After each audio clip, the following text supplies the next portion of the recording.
الذين إن مكناهم في الأرض أقاموا الصلاة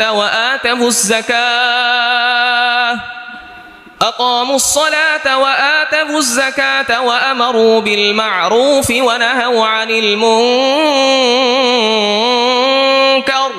ولله عاقبة الأمور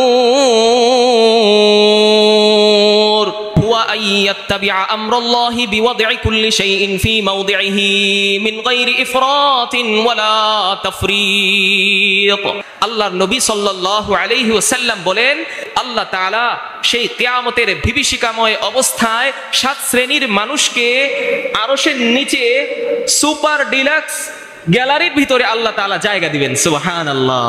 কি করবেন? আরশের নিচে আল্লাহ কি করবেন? ছায়া দান করবেন। তাদের কোনো কষ্ট হবে না। তাদের কি হবে না? কোনো কষ্ট হবে না। তার মধ্যে এক নাম্বার যাদের কথা নবীজি সাল্লাল্লাহু আলাইহি ওয়াসাল্লাম হাদিসের মধ্যে বলেছেন, প্রথম শ্রেণীর মানুষ হচ্ছে ইমামুন আদিলুন, ন্যায়পরায়ণ বাদশা। কি বাদশা বলেন? ন্যায়পরায়ণ বাদশা, ইনসাফগার বাদশা, তাকওয়াবান মুত্তাকি বাদশা, যে কারোর প্রতি জুলুম করে না, যে মদিনার সনদে রাষ্ট্র পরিচালনা করার চেষ্টা করে, যেন নবীজি সাল্লাল্লাহু আলাইহি ওয়াসাল্লাম যেমন আইনে মদিনায় থাকতে মক্কায় থাকতে রাষ্ট্র পরিচালনা করেছেন, সেইভাবে যারা রাষ্ট্র পরিচালনা করার চেষ্টা করে তাদেরকে আল্লাহ পাক রব্বুল আলামিন আরশের নিচে কি করবেন? ছায়া দান করবেন। এখন ন্যায়পরায়ণ বাদশা কাকে বলে?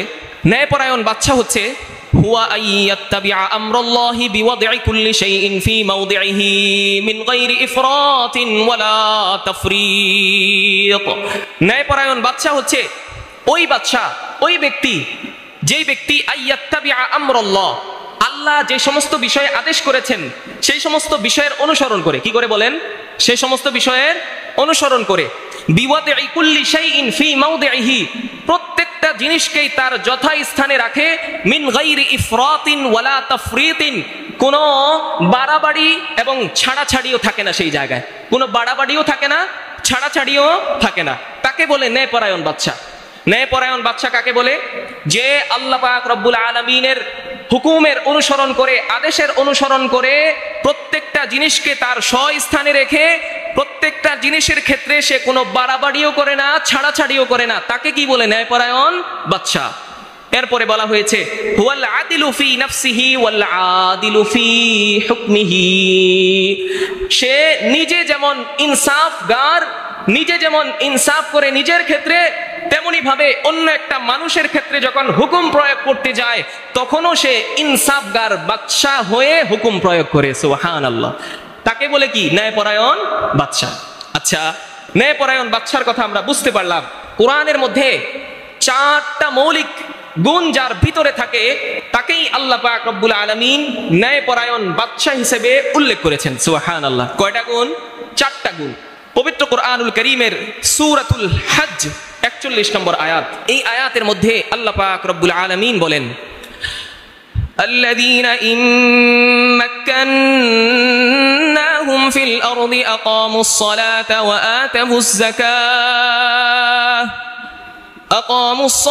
وآتوا الزكاة وأمروا بالمعروف ونهوا عن المنكر ولله عاقبة الأمور। আল্লাহ পাক রব্বুল আলামিন এই আয়াতের মধ্যে বলেন আল্লাযীনা ইম্মাক্কান্নাহুম ফিল আরদ, আমি আল্লাহ যাদেরকে জমিনের মধ্যে রাষ্ট্র ক্ষমতা দিয়েছি, শাসন করার ক্ষমতা যাদেরকে আমি দিয়েছি, তাদের মৌলিক 4টা গুণ থাকা দরকার। 1 নাম্বার আকামুস সালাহ, সে নামাজ তো নিজে আদায় করবে, এমনই ভাবে পুরো রাষ্ট্রে নামাজ প্রতিষ্ঠা করবে। নামাজ কি করবে? প্রতিষ্ঠা করবে। মানে কি? প্রত্যেকটা জায়গায় সে তার অধীনস্থ ব্যক্তিদের মাধ্যমে প্রত্যেকটা জায়গায় লোক সেট করে রাখবে, এবং সেই জায়গার মানুষ যদি নামাজের ক্ষেত্রে অবহেলা করে তাদেরকে পাকড়াও করবে। তাদেরকে কি করবে? পাকড়াও করবে। তাকেই বলে ন্যায়পরায়ণ বাদশা। তাকে কি বলে? ন্যায়পরায়ণ বাদশা। এরপরে 2 নাম্বার গুণ ওয়াতুজ যাকাত, সে যাকাত যেমন নিজে আদায় করবে তেমনি ভাবে সে যাকাত প্রতিষ্ঠা করবে। কি করবে? যাকাত প্রতিষ্ঠা করবে। প্রত্যেকটা জায়গায় নিজের অধীনস্থ ব্যক্তিদেরকে সেট করে রাখবে। কোন জায়গায় কোনো ধনাঢ্য ব্যক্তি যার কোটি কোটি সম্পদ, সে যদি সেই জায়গায় শুধু 1 লাখ টাকা যাকাত দেয়, তার যাকাত তো আদায় হয় না। তো এই 1 লাখ টাকা যাকাত দেওয়ার কারণে তাকে পাকড়াও করবে। এটাই হচ্ছে ন্যায়পরায়ণ বাদশার আদর্শ। সুবহানাল্লাহ।